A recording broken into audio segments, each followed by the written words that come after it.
¿Sabía usted que el Gobierno acaba de ampliar ahora mismo el confinamiento de las aves de cría a todas las granjas de España por la gripe aviar? ¿Sabía usted que el precio medio del huevo se ha incrementado en España un 18% en el último año, una subida que triplica la media de la Unión Europea? ¿Sabía usted que la propagación del virus obligó a sacrificar ya a más de 2 millones de gallinas ponedoras en España? Las preguntas que usted se hace cada mañana también nos las hacemos aquí. Las respuestas, en 15 segundos, arrancan portada.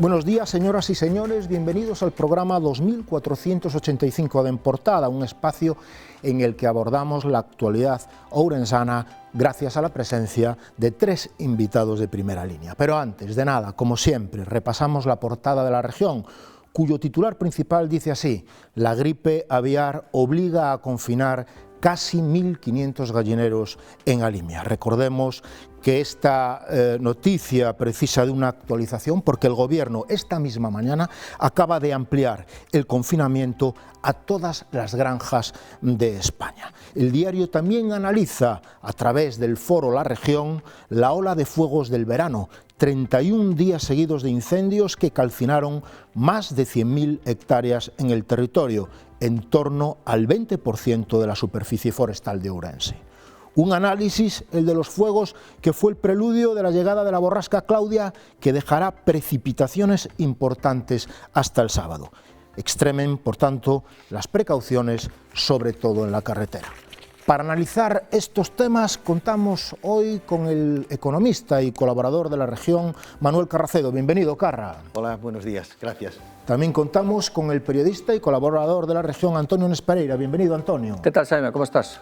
E tamén contamos con outro dos nosos colaboradores habituais, o presidente da Asociación Cultural Agromadas, Manuel Herminio Iglesias. Benvido, Manolo. Hola. Sin máis demora, arrancamos con el primer tema del día. La gripe aviar ha vuelto a encender las alertas en gran parte de Europa y también de España, lo que ha provocado que esta misma mañana, hace apenas una hora, el Gobierno de España haya decretado el confinamiento de todos los gallineros en el conjunto de España. Esto ha provocado una inflación en el huevo, en el producto, uno de los alimentos básicos de nuestra despensa, que se ha disparado un 18% en el último año, una subida que triplica la media de la Unión Europea, donde este alimento básico se ha encarecido un 10%.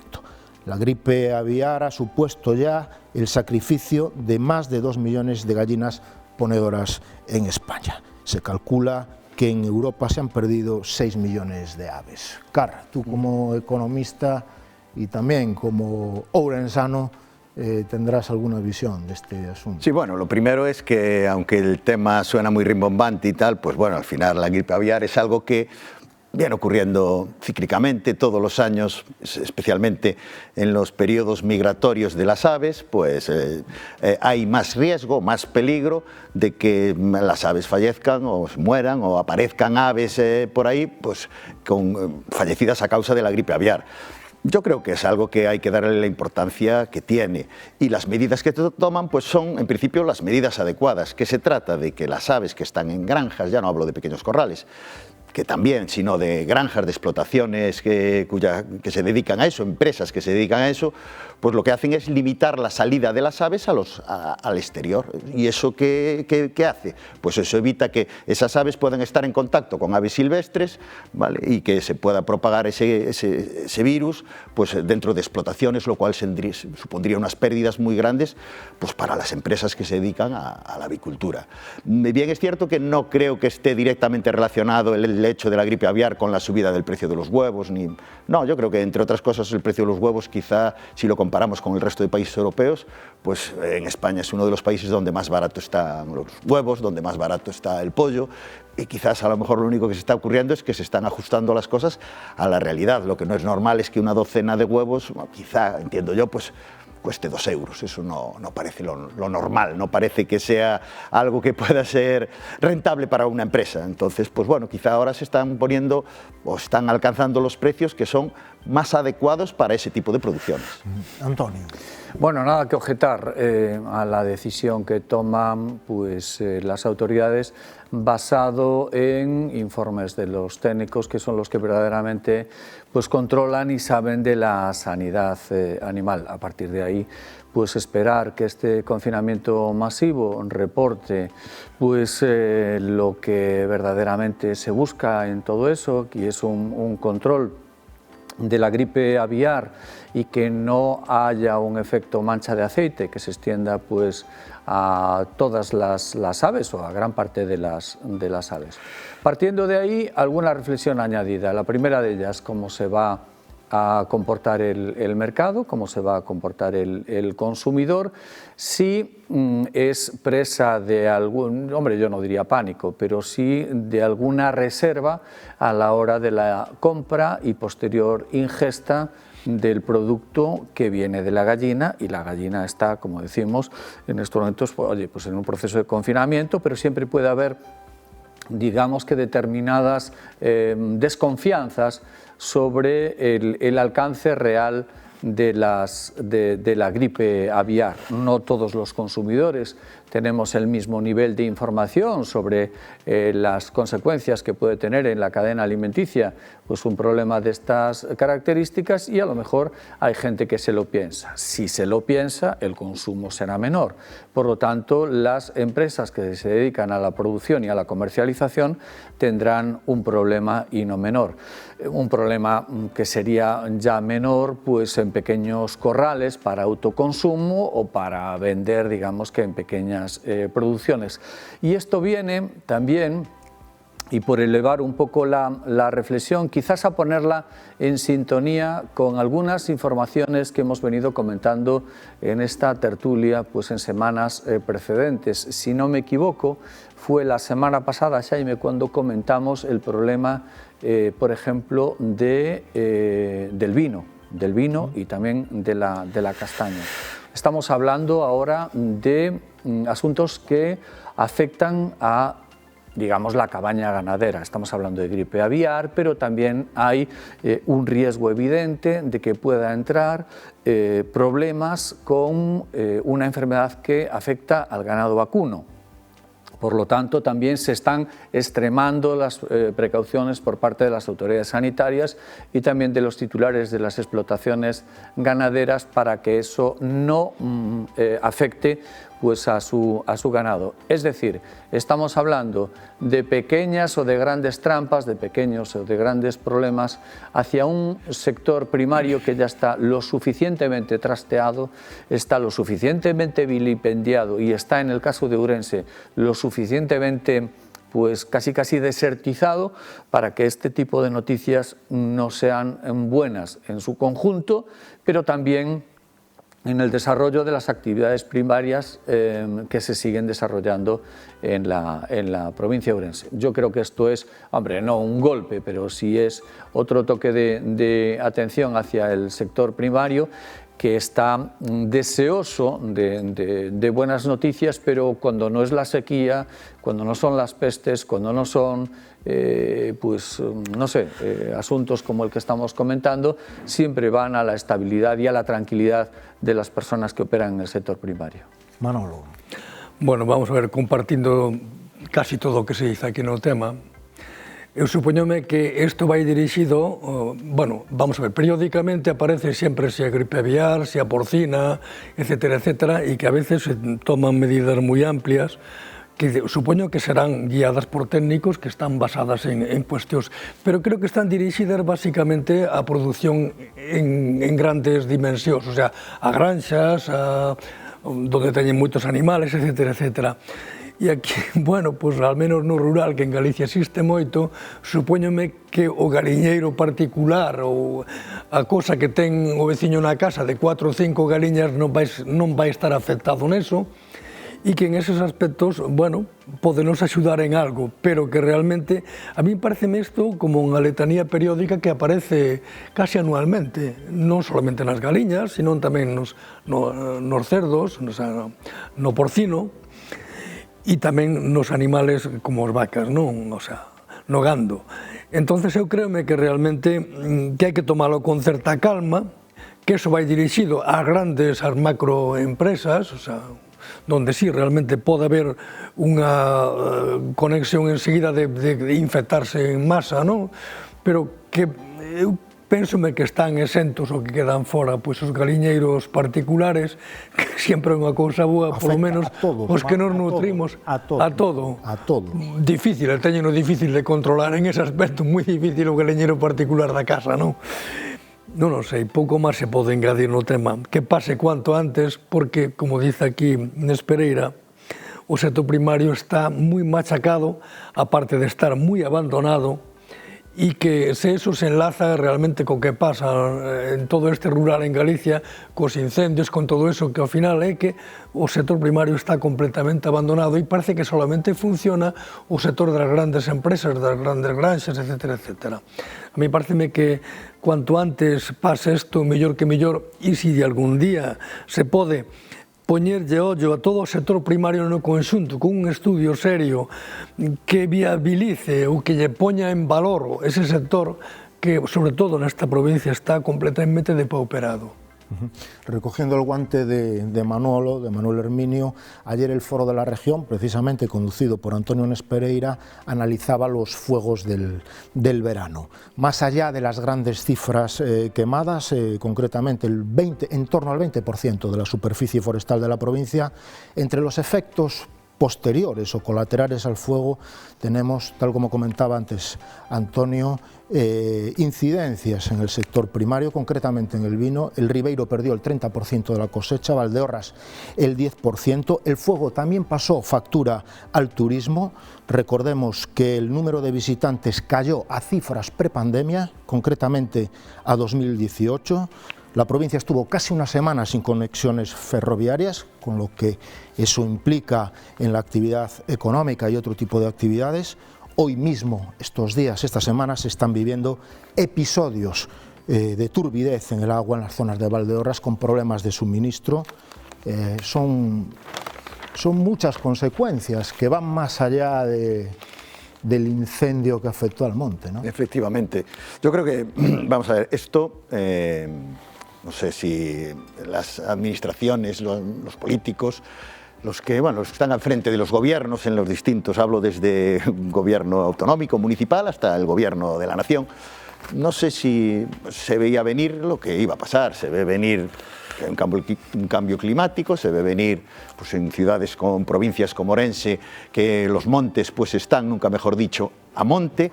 Se ve venir que hay un peligro brutal entre, bueno, las consecuencias del cambio climático llegan a que haya este tipo de incendios ahora de tercera o de cuarta o de quinta o de sexta generación. No sé qué nombre le queremos poner a ese tipo de incendios. Lo que está claro es que lo que veo es que lo que no hay es un acuerdo entre las distintas administraciones. ¿De quién fue la culpa de los incendios? La culpa de los incendios fue de la Xunta, y la Xunta dice que fue del gobierno, y el gobierno... Estamos siempre con la misma música y con la misma leria que a mí personalmente me cansa sobremanera. Creo que, no sé, creo que se deberían tomar medidas, independientemente del color de quién gobierne la Xunta o de si están transferidas ese tipo de competencias a un gobierno o a otro. Creo que se deberían sentar los políticos, y para este tipo de cosas creo que habría que tomar pactos de todos los partidos. Y si el monte gallego se quema, pues los gallegos, todos, de todos los colores, tendremos que tomar las medidas, empezando por nuestros políticos, para que esto no ocurra. ¿Qué pasa? Volvemos a lo de siempre. Aquí es culpar al de enfrente y el del frente culpar al de al lado, y aquí nadie tiene la culpa. Pero sí que se podría hacer mucho para evitar que esto vuelva a pasar. Ya ha pasado, sí, pues que no pase en junio del año que viene, de 2026, que es pasado mañana. Eso es lo que creo donde deberíamos centrarnos, no en ya darle más vueltas. Lo que pasó y lo que ardió, pues ya ardió, pero que no vuelva a pasar en junio o en mayo de este año. del año que viene. Vamos. Antonio. Bueno, a mí me es muy difícil concretar lo que ayer bueno, se dijo en Foro La Región, y bueno, voy a sacar 2 o 3 ideas casi partiendo de lo que ayer escuché y escuchamos todos los que estábamos allí en Toén. A ver, el problema de los incendios forestales, he escuchado lo que se escuchó ayer por gente que estuvo muy a pie de obra, significa un estrés terrible por parte de las personas encargadas de sofocar los incendios forestales, el drenaje de cientos de millones de euros para una labor de extinción, una imposibilidad de que todos los años haya una circunstancia que limite, ya no digo que minore, pero que limite el crecimiento de las superficies afectadas y todo este tipo de cosas. Entonces yo me voy a quedar, para ser muy breve, con una reflexión que hago y que creo que hice ayer de forma sucinta. Este es un problema transversal que no solamente afecta al gobierno de la Xunta o a la Xunta de turno o al gobierno central de turno. Pasa por ordenar un recurso que está sin ordenar, que es el monte. Es un problema social. El 97% de la superficie está en manos privadas. Nos hemos dado y nos hemos conformado con que todos los años se drenen cientos de millones de euros en políticas de extinción, en compra de materiales, en el pago a las personas que están trabajando en los medios de extinción, a todos los medios que se ponen al alcance de la investigación de todas estas cosas, y yo veo que al final es un problema que afecta a muchísimas patas.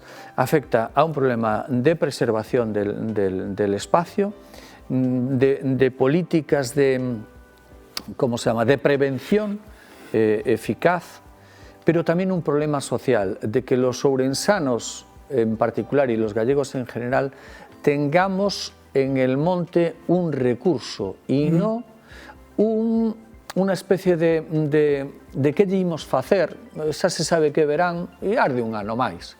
Yo ya tengo una edad y yo ya recuerdo, como ya dije ayer también allí, pues algo suyo se quema, al conejito de Licona pegado en los árboles, en los piñeiros. En los últimos años del franquismo. En los últimos años del franquismo. Quiero decir, ya ha llovido, ya ha hecho sol, ya ha habido cambio climático, ya ha gobernado aquí hasta no sé quién, y sigue ardiendo todos los años, con un encogimiento de hombros generalizado. Un problema que va en eso, pero que va también un problema delincuencial, porque ayer la consellera dijo que Galicia no arde, a Galicia la queman.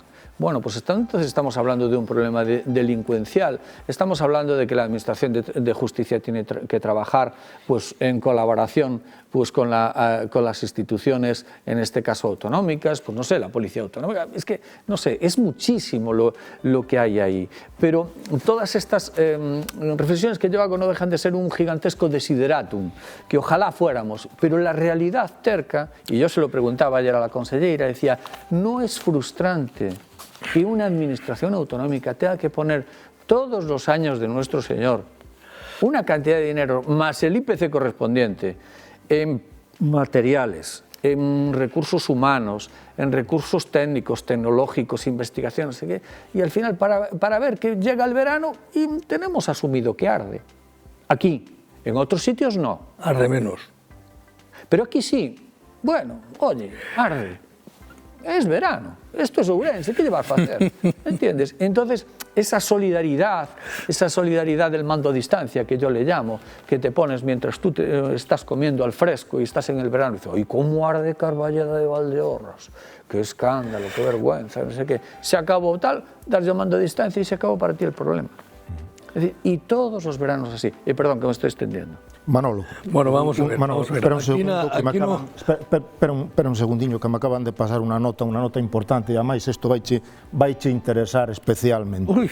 A nota di así que el alcalde de Ourense, Gonzalo Pérez Jácome, acaba de escribir un nuevo capítulo en su lucha contra los placeros, excusándose en que los placeros no han presentado un proyecto de traslado en plazo, amenaza con desahuciarlos. Asegura que va a consultar con los servicios jurídicos municipales para continuar con la tramitación del expediente, que podría dar lugar a un desahucio de los comerciantes de la Alameda estimado en un plazo de 30 a 60 días. Es decir, amenaza con el desahucio de los comerciantes de la Alameda y con la rescisión de la concesión de la gestión de la plaza. Esto es de hace unos minutos, Manolo. Bueno, vamos a ver si non é un foguete de artificio, non?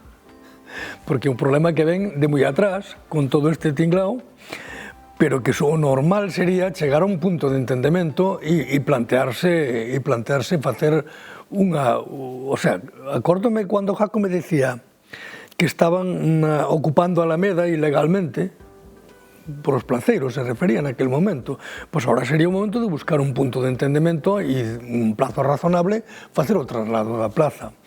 Non sei se non será un fuego de artificio, porque ao final a xusticia, por moito que desahucie, vamos a ver como se pelea ese asunto, non? Eu creome que o alcalde debía chamar ao consenso, en principio intentar o consenso con todos os grupos e tamén cos placeros, e plantearse un plazo determinado, bueno, un par de meses, e venga, hai que facer o traslado. Vamos a ver en que queda todo eso. Pero eu quería opinar anteriormente por o tema dos montes. Bueno, aquí na noticia que vos quitades no xornal dice que hubo 673 incendios en Galicia, dos que 473 foron intencionados. O sea, o 60% aproximadamente foron intencionados. E a min recórdame isto a unha cuestión. Hai zonas de Galicia onde non arde o monte. Sobre todo na zona de Lugo, na norte alta, onde hai grandes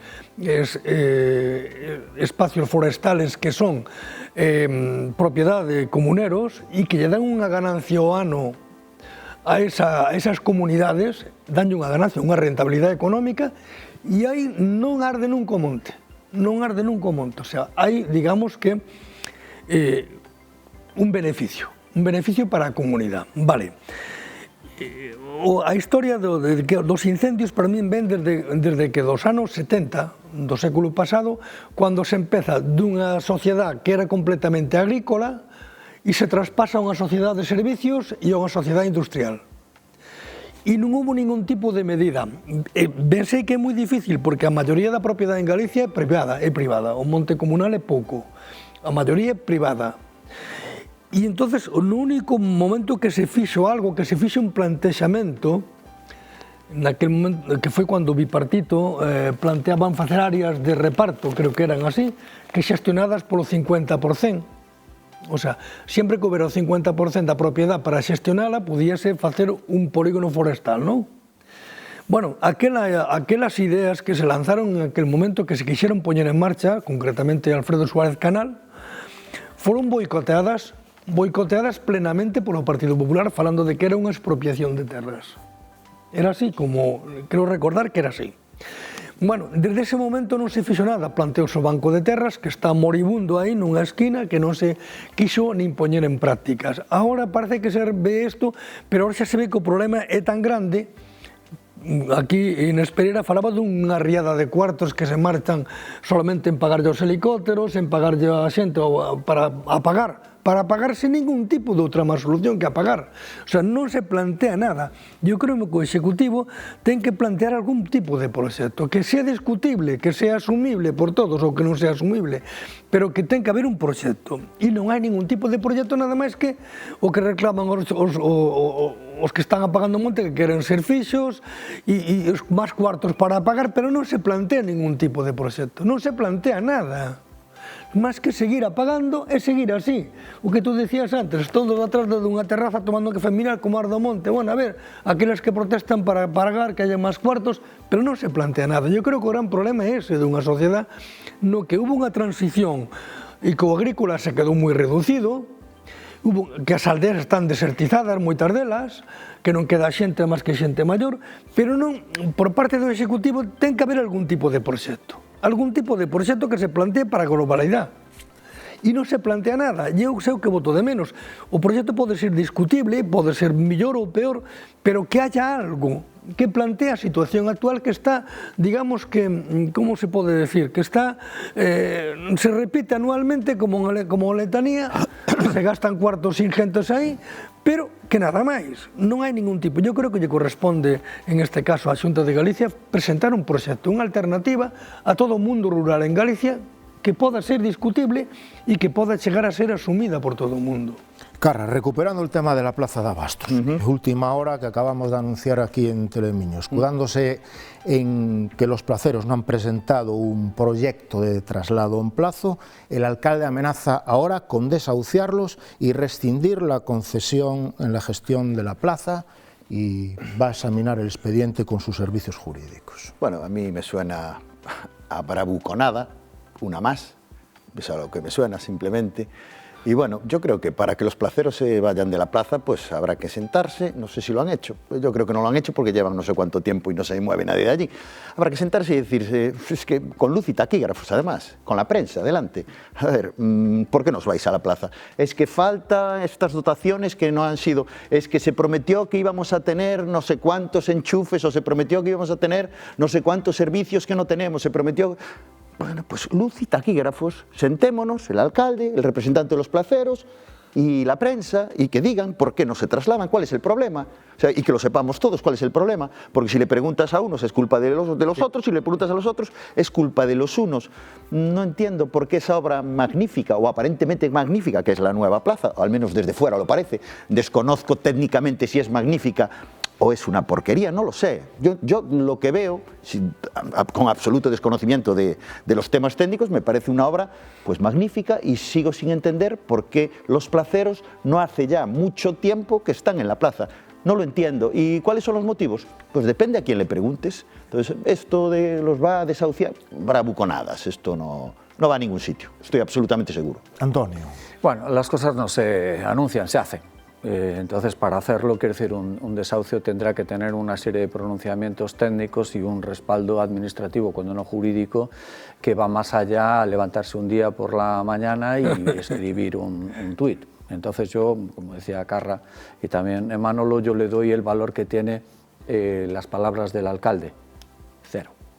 Entonces, no es lo que se dice, es lo que se hace. Probablemente él tenga sobre su mesa informes lo suficientemente solventes que le llevan a anunciar que se puede hacer un desahucio. Como yo esos informes no los conozco, no voy a opinar de ellos, pero sí voy a opinar de algunas otras cosas. Primero, es que yo sepa el primer ayuntamiento de España titular de una instalación que está adjudicada a una asociación con la que no se habla y a la que quiere perjudicar. Es el ayuntamiento el titular del mercado de abastos, que está adjudicado pues, por un periodo, por unos concesionarios que son la asociación de la Plaza de Abastos, y es el único patrón que quiere perjudicar a una cadena de explotación, a no sé cuántos placeros, que debe haber medio centenar o lo que sea, pues a una economía pues, muy vinculada a lo que se llama ahora el kilómetro cero y las cosas de proximidad y una cadena de producción y un mercado que, pese a estar en un sitio que no le corresponde y que yo supongo que tampoco estarán muy contentos allí porque ya está constreñido y aquello, la Alameda ya está lo suficientemente deteriorada sin que haya agentes externos que perjudiquen más ese espacio, yo digo que ellos quieren seguir desarrollando sus actividades. Pero aquí hay una segunda administración, que es la municipal, y es también la Xunta. La Xunta ha decidido poner 1.200.000 euros, dárselos al ayuntamiento para que ese dinero facilite el plan funcional, facilite la reordenación de los espacios exteriores, en definitiva, que acometa en el interior aquellas carencias que han sido puestas de manifiesto pues por arquitectos e incluso por la Asociación de Comerciantes para que se puedan. Y el alcalde dice que no lo quiere.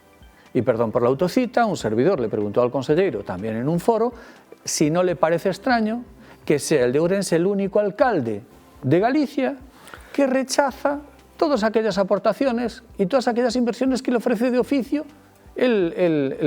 la Xunta, el conselleiro, claro, que anunció, por cierto, el conselleiro que anunció de forma inminente un acuerdo para posteriormente decir que ahora sí, que dentro de un poco y después más tarde, bueno, ahí yo creo que estamos hablando de un problema que trasciende decisiones institucionales y que estamos hablando de situaciones que están más en el comportamiento de las vísceras que de la reflexión, del raciocinio y del proyecto de que yo soy alcalde y quiero que este mercado sea el mejor mercado de Galicia y que sea un mercado que sea la envidia de no sé cuántas ciudades y que sea un elemento de atracción de la gente que viene a ver, porque está en el kilómetro cero de la ciudad y porque está al lado de espacios termales o por lo menos de fuentes emblemáticas, no de espacios termales. Yo quiero eso. Y en vez de decir qué puedo hacer para querer eso, parece que es una cuestión de gónadas el decir se van a ir por democracia orgánica, es decir, por mis órganos que se van a ir. Por democracia ourensana. Exactamente. Entonces, yo ante ese tipo de cosas, pues no sé el recorrido que van a tener. Hace poco que han salido del juzgado también, donde se han tenido que ver las caras a defender cada uno de ellos los intereses, pero desde luego mal ejemplo da un alcalde con este tipo de actitudes. Manolo, temos que pechar un titular como peche, como conclusión dos placeiros. Pois que a alcaldía, que é a dona da Plaza de Bastos, o Concello, lle compete reunir a todo o mundo e poñerse a falar en serio máis que de lanzar foguetería de artificio. Eu creo que sea o tema. Ser un alcalde que é capaz de aglutinar, falar ca xente e chegar a un punto de entendemento para poñer fin a unha retaíla de despropósitos que le van sucedendo. Carra, conclusión. Que esto se soluciona, pues como se solucionan las cosas políticamente y fuera de los juzgados y fuera de desahucios, se soluciona sentándose y hablando. Simplemente, yo creo que es así de sencillo. Hablando se entiende la gente. Yo creo que sí, que no hace falta ni desahucios, ni juzgados, ni grandilocuencias, claro, ni claro. por mis que se van o por mis que... Yo creo que no es necesario eso. Pero bueno, cada uno tiene su estilo de hacer política y ya sabemos cuál es su estilo. Antonio. A ver, ya hablé demasiado. Recogiendo lo que dice Manolo, aquí hay un equilibrio también institucional y hay un juego de mayorías. Hay un juego de mayorías y hay situaciones que están siempre yendo al límite en lo institucional y los representantes de la ciudad en la institución tienen un número de concejales y el que gobierna tiene otro. Ahí lo dejo. Pues hasta aquí en Portada. No se olviden que pueden seguir minuto a minuto lo que ocurre en nuestra ciudad y en nuestra provincia en la web de la región, laregion.es. Les espero aquí mañana a las 11:30 horas. Muchas gracias por seguirnos.